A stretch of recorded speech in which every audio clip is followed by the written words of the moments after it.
Alright, we're going to talk about Survivor Series 2013. Leave your thoughts and your comments down below. As always, you can make a video response. Talk to me, people. Come on, talk to me. For starters, we get a pre-show match. We got Kofi Kingston versus The Miz, who's just recently turned heel. Thank God.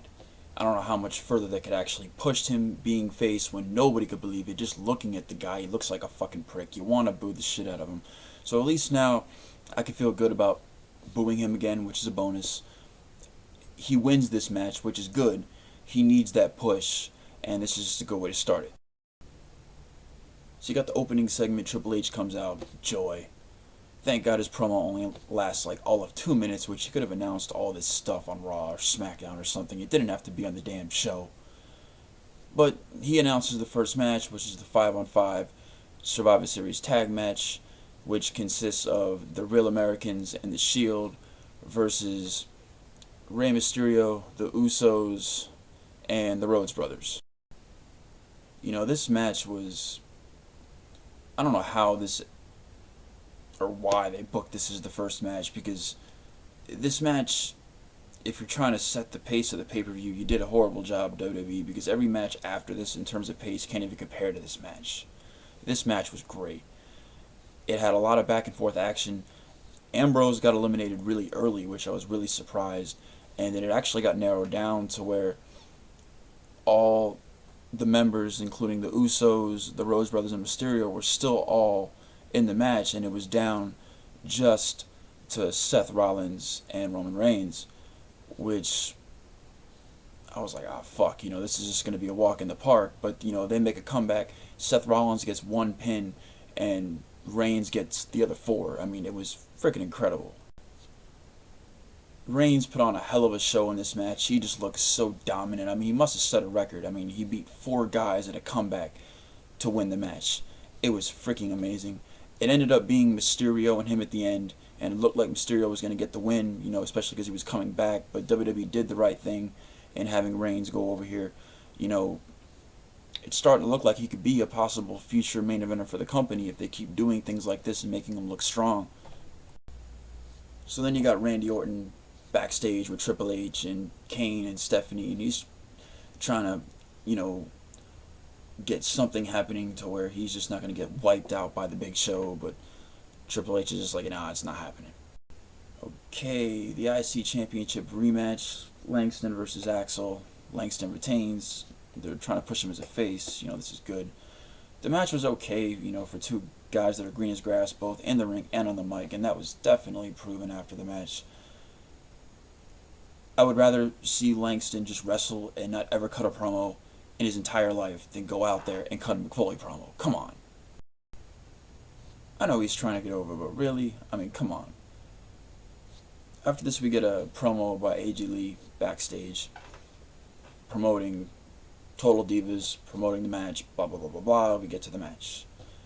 This match, from what I was thinking, would have been decent. I haven't seen wrestling outside of anything except within the last 3 months. Before that, it's been over a year, been about a year and a half. So I really didn't know who was on the women's roster actively. Right now, I don't watch Total Divas, I don't watch NXT, so a lot of that stuff I don't really know about. And I had no idea who half those people were in the ring. The match was pretty bad up until a certain point when Tamina got in. And when it was down to like Tamina just taking people out, then when it got good. AJ came in, just kind of did her little, heelish shit. And as I predicted, Natalya did beat AJ Lee at the end with the sharpshooter. She also got the sharpshooter on Tamina before that to pick up the victory for her team. This is pushing a title shot for Natalya against AJ Lee, which I think would be the right idea at this point. I mean, she's really not doing much other than just having Tamina do all the work for her. Have something where Natalya wins the belt, and then AJ gets mad at Tamina, and then they can have a feud or something, just break it off. So after this, following the pansy promo with Randy Orton and the referee, we get a random match. Ryback comes out and cuts such a bad promo. He's so green on the freaking microphone. Issues an open challenge to anybody that wants to accept it. Mark Henry comes out. I mean, this is all fine and great. They had a match. You know, for two bigger guys, it was a decent match, especially for a guy that's Mark Henry's size. It was decent. It's just the fact that you put it on pay-per-view. Why didn't you put this on Raw? If it was on Raw, for one, more people would have seen it. You know, okay, you're debuting Mark Henry's return. Is everyone going to see the pay-per-view? No. You know, and aside from that, this is just random. You know, things should be booked for pay-per-views. You shouldn't have just random things at them. I know WWE is infamous for doing this, you know, but I just hate when they do things like this. It takes away from the show, because you have all these things that are built for on the show, and then you have all this stuff that's there that really nobody cares about. And the only reason people even pop for this is because Mark Henry was coming back. If it was just some other random thing from some random guys, like if it was Santino and somebody, nobody would have cared. So, moving on, and by the way, you know, congratulations to Mark Henry for making a comeback and making it back to the company.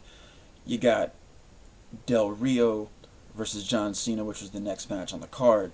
Now, this is one of those matches where I was really, really, really surprised that it was actually as good as it was. This is probably one of those matches that Cena's had in his career, at least for me personally, that I'll remember as being one of his better matches. Like, I put this in a list of matches, like matches that he had with Punk and Bryan. Like, this is one of those matches. This was a tremendous match. I think this is the best outing that either two guys had. It's just one problem. Nobody in that whole entire arena gave a shit. I mean, Del Rio came out, the crowd was silent. You had John Cena come out, he got popped, and I couldn't believe it. I was like, oh my god, they're actually cheering for Cena. I mean, granted, it's his hometown, but still, nobody likes Cena. So, you know it's not going to last. And of course, the match starts. No one's chanting for Del Rio. It's always, let's go Cena. Cena sucks. And then eventually, they just got silent for a while. You know, they just didn't care. I mean, the match had its points where it was kind of slow-paced, but it had its points where it was also more of a faster pace, and there was a lot of action in this match. There was a lot of big moves by both men. I mean, Del Rio threw everything in his arsenal at Cena besides the kitchen sink, and John Cena took everything. I mean, the match just looked great. John Cena did some different things. He did a tornado DDT. He had Del Rio in the air and, you know, did that inverted neck breaker. You know, just the drop kick when Del Rio was coming off the top rope, you know, that Cena delivered to him. I mean, this was just a really, really solid match. There was good spots, just really good wrestling. I was really, really impressed. It's just that the crowd killed it for me. The crowd just ruined the match. If this match would have been in Chicago or Madison Square Garden or something like that, this would have been great. But nobody cared. It was just, I'm not sure if it was just because the first match just was so fast-paced, and in my opinion it should have been the second to last match on the card or something like that in terms of the Survivor Series 5-on-5 tag match. But I think that match was just so paced that nobody really was that enthusiastic about anything else, because nothing else kept that pace the whole rest of the card. And I think that is possibly what might have killed it, but I still thought the match was great. You know, Cena winning, I'm not going to argue with. I mean, you know, granted, I don't think he should be on top for like the 14th time. I mean, come on. But for what they're going to do, which was kind of announced on the show, but it wasn't, it makes sense to have him have one of the belts just to do this. And I hope after they do what they're going to do, which I'll talk about later on in my video, it'll be the last time that he ever holds a WWE Championship. I pray. As far as Del Rio, nobody cared that he was the champion from what I could tell. And that's just me watching from the last 3 months. So, they need to repackage him. I said this in a previous video. They need to bring him back as the, you know, Mexican aristocrat, you know, with the fancy cars, you know, just talking trash about people, becoming heel again. Give him back Ricardo Rodriguez. Do something, because he's just getting stale so fast. Granted, Cena's stale, you know, but that's a whole nother story. Then we got a backstage segment with Santino and R-Truth. Who else is in this segment? Los Matadores, Fandango, John Laurinaitis gets a pop. I mean, really, come on. they're playing with these WWE action figures, something that could have been promoted on a Raw. Just, in my opinion, it was just wasted airtime. There was no need for this on pay-per-view. Okay, the Wyatts versus Punk and Daniel Bryan. This is probably the only other match that the crowd actually really popped for other than the first one. I don't think the crowd really gave too much through the entirety of all the matches, with the exception of those two. Even though I think that Cena and Del Rio should have got a lot more of a reaction than it did, because that was just a phenomenal outing that they had. But this match was great for what I was expecting it to be. You have two small guys. You have Daniel Bryan and CM Punk versus two big guys in the Wyatt family. So it makes sense for, just not to be that fast-paced of a match, and for the big guys to dominate, and the little guys have to use their brains to outsmart the dumber big guys and things like that. And aside from the size difference, there was still some good stuff in this. I mean, Daniel Bryan got off a Hurricanrana, CM Punk got off a Tornado DDT. Daniel Bryan attempted a Frankensteiner from the top rope, and it got converted into a power bomb. I mean, that was pretty sick. I mean, there was some good stuff in this match. It was just kind of slow paced. It wasn't as paced as the first match was. Obviously, it's not going to be. You got these two giants in the ring. These two small guys are going to try to keep it as quick as they can, obviously, so they can keep the bigger guys off their feet. But they're big guys. They're going to dominate, and that's basically what happened. But in the end, Daniel Bryan and CM Punk did win the match. The ending sequence was good. I mean, everything was good. It was a solid match. It was what I thought it would be. The right guys went over. So after announcing TLC, we get the Big Show versus Randy Orton. Joy. Okay. This was bad. It sucked. The crowd was chanting boring. I mean, that just kind of defines the whole thing. I don't think anybody really cared in that whole audience. I mean, I didn't care. This whole thing was stupid. Randy Orton wins, so this whole thing was for nothing. The guy that was getting decimated the entire time with all this odds that's been thrown against him didn't even overcome and win the belt. So there was no point to this. I mean, but in the sense that John Cena came out at the end and they announced, that Triple H was talking to John Cena. John Cena had this idea, and he came in the ring and held up the championship, the World Heavyweight Championship, and Randy Orton held up his championship. You can kind of tell what's going to happen. And then, of course, Raw made it completely obvious, but I'll talk about Raw in another video because I want to keep this one short.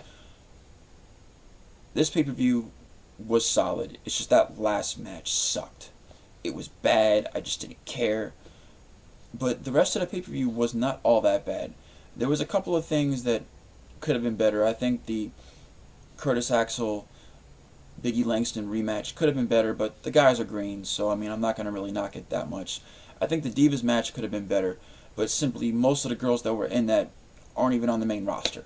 They're on Total Divas. They're training, I guess, is what's going on. I don't know. I don't watch the show. But towards the end it picked up. It got good. Everything was good to great on this show. I think the second best match of the card was the five-man tag at the beginning, and I think the best match of the card was Del Rio versus Cena. I'll give the pay-per-view, I'll give it a B+. It was really, really, really good in my opinion. It's just that last match really killed it for me. I just can't believe that they put on such a shitty-ass quality match, and at the end of it all, it was for nothing. It's not that I want Big Show to be champion. It's just that you've been baiting this and baiting this and baiting this that he's going to win the title, then he doesn't win the title. It's just ridiculous. But B+, it was still a good show otherwise. Maybe if the crowd would have been a little bit more caring about certain things in the matches and whatnot, and they would have been more into it, and might have helped me give it a better grade, but B+, that's where it stands. Leave your thoughts in your comments down below. You know what it is. Peace.